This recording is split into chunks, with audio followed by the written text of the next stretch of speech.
Assalamualaikum warahmatullahi wabarakatuh.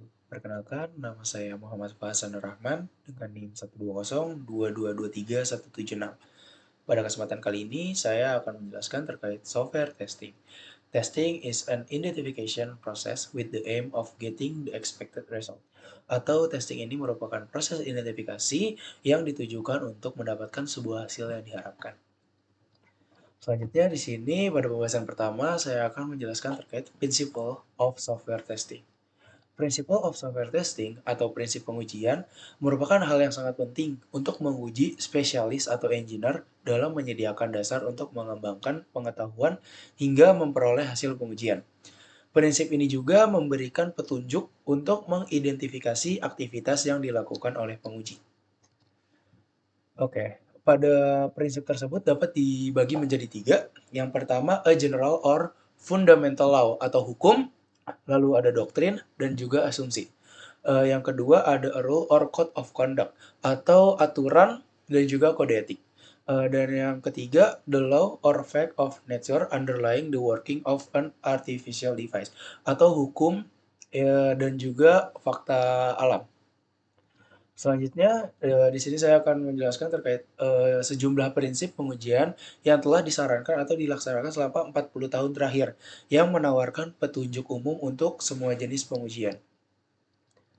Yang pertama, pengujian menunjukkan adanya kerusakan. Pada prinsip ini menyatakan bahwa pengujian dapat menunjukkan adanya kecacatan atau kerusakan, tetapi tidak bisa membuktikan bahwa tidak adanya kerusakan. Dengan kata lain, pengujian hanya dapat meminimalisir kecacatan yang ada. Selanjutnya, pengujian menyeluruh tidak mungkin dilakukan. Kenapa tidak mungkin dilakukan? Karena hal ini dapat menghabiskan sumber daya yang kita miliki, seperti membutuhkan waktu yang lama dan juga kos yang sangat besar. Sehingga kita lebih baik memfokuskan pada prioritas utama kita untuk pengujian yang lebih efektif. Selanjutnya, pengujian awal. Kita harus memulai pengujian sedini mungkin, supaya pengembangan software dapat difokuskan dan dapat memperoleh tujuan yang diharapkan. Selanjutnya, pengelompokan kerusakan. Penelitian menunjukkan bahwa sejumlah kecil modul umumnya mengandung sebagian besar kerusakan. Hal ini menunjukkan bahwa kerusakan software biasa ditemukan dalam kelompok. Selanjutnya, pesticide paradox atau paradoks pestisida. Ini merupakan pengujian yang sama dilakukan secara berulang-ulang sehingga keefektivitasannya tidak ditemukannya lagi kerusakan yang baru. Hal ini yang membuat kita harus melakukan tes pada bagian yang lain untuk menemukan lebih banyak kerusakan. Selanjutnya, pengujian bergantung pada konteks. Pada konteks ini, pengujian tidak bisa disamaratakan.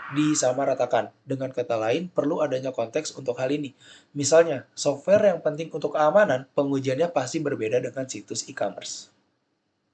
Selanjutnya, kekeliruan karena tidak adanya kesalahan.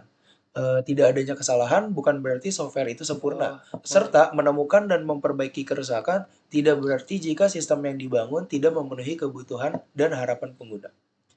Selanjutnya, pengujian harus dapat ditelusuri ke persyaratan. Pengujian harus diperiksa agar memenuhi seluruh persyaratan dan harus dapat melacak kembali kasus pengujiannya ke persyaratan.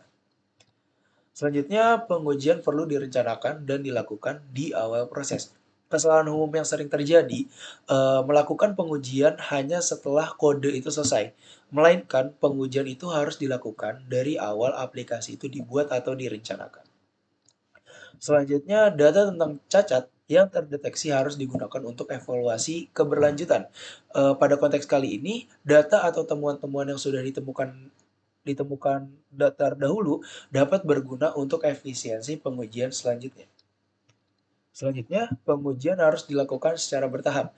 Jika pengujian tidak dilakukan secara bertahap, akan sangat sulit untuk mengisolasi sumber kesalahan yang ditemui, serta mendeteksi kesalahan yang lebih kecil. Oleh karena itu, pengujian harus dilakukan secara bertahap.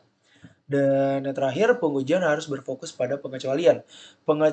Pengujian bertujuan untuk mendeteksi kesalahan sebanyak mungkin dengan mempertimbangkan kecenderungan manusia untuk melakukan kesalahan, terutama pada kode yang menangani kondisi tertentu. Sehingga pengujian dapat fokus pada pengecualian dalam program. Oke, sekian dari saya. Kurang lebihnya mohon maaf. Wassalamualaikum warahmatullahi wabarakatuh.